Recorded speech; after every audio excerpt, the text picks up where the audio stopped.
आज 12 घंटिया केन्दुझर जिला बंद बंद डाकरा देछि विश्व हिंदू परिषद। केन्दुझर जिले में अनुप्रवेशकारी द्वारा विभिन्न प्रकार असामाजिक कार्यकलाप वृद्धि पाइबा प्रतिवाद रे विश्व हिंदू परिषद पक्षरु एही बंद डाकरा दिया जाइछि। आरनपुर विश्व हिंदू परिषद पक्षरु घसीपुर थाना बीजी मोटर्स निकटरे 20 नंबर जातीय राजपथ को अवरोध करा जाइछि। फलरे रास्तार उभय पार्श्व शह शह जानवाहन अटकी रही।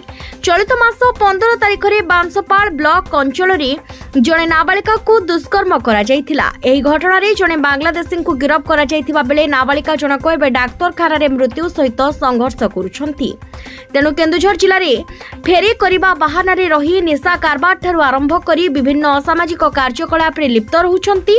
तेणु पुलिस प्रशासन पक्षरु तुरंत सेमानंकु चिन्हट करी विदा करंतु, नहेले विश्व हिंदू परिषद पक्षरु गली कंदीरे पसी बांग्लादेशी को बाहर करा जिवो। सेतेबेले जहा अप्रीतिकर परिस्थिति हेले सेथि पई प्रशासन दायी रहिबो।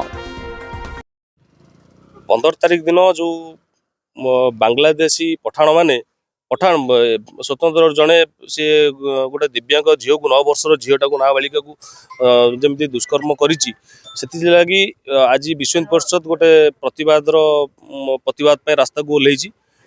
से जिनस विगत दिन में बहुत घटना घटी से कौन एक्शन नि कि ना। तो आज से आम बजरंग दल पिला सबू रास्ता घाट बंद करुचु। कॉलेज स्कूल सरकारी बेसरकारी सबू संस्था बंद कराऊँगी। तो यही जिनस सरकार जदि दृष्टि न दियंती आगामी दिन में बजरंग दल रास्तार को ओह्लैब, सारा राज्य रास्ता को ओह्लैब, बहुत किसी प्रतिवाद करिवो। आउ जदि सरकार ए जिनस ध्यान न देबे ताहले बजरंग दल निज हाथ को नब, आईन को निज हाथ को नब। आ बजरंग दल जो निज हाथ को नब आईन को बहुत खराब परिस्थिति घटिवो।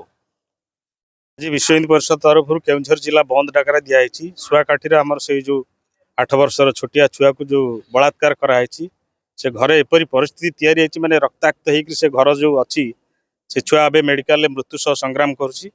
से अपराधी को गिरफ्त कराई। एभली घटना विगत दिन में बहुत घटी एवं घटी। आगामी दिन में जो घटना को सेमाने करिवार उद्देश्य होची हिंदू समाज शक्ति को सेमाने परीक्षा करने चाहते। यार प्रतिकार यार प्रत्युत्तर जदि हिंदू समाज न दब ताले आगामी दिन में गोटे मास बलात्कार से योजना करुँच। धनी निर्धन क्या छाड़बेनि से रोहिंग्या मैंने आसिक गाँ गाँव में बुलिक फेरीवाला करने ना हिंदू समाज शक्ति को संग्रह करुँच। गोटे छुआ कोटी जदि घरे एकुटिया अच्छी चोरी करुँच आ छोट झील को बलात्कार करुँच मानसिकता नहीं से काम करुँच। आम प्रशासन आगे दाबी करुचु से दोषी को माने उचित शास्ति दि जाऊ। आज आगामी दिन में सब रोहिंग्या बांग्लादेश मान गली कंदी जो मैंने अच्छा से खोजिकी बाहर करी बांग्लादेश पठा जाऊ, ना आगामी दिन में गोटे भयंकर परिस्थिति तैयारी हम। जो समस्या अच्छी ये क्या जना पड़ू ना, गोटे बुढ़ियाणी सूता भाया ये समस्या आमको देखा जाऊँगी। आगामी दिन से बुढ़ियाणी सूताटा गोटे लुहार जंजीर होकर तैयारी हम। आते समस्या समाधान करने बहुत कष्ट हम। एवं समस्ते जाग्रत हूँ, फेरीवाला ठारू जिनस किणतु ना, बांग्लादेशी मानू एटी राजमिस्त्री करने बंद करूँ। से कम बंद कले से निज देश को चलीजे।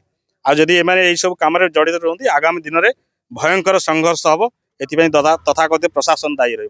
जय Shri Ram. Bureau report news 9 Odia.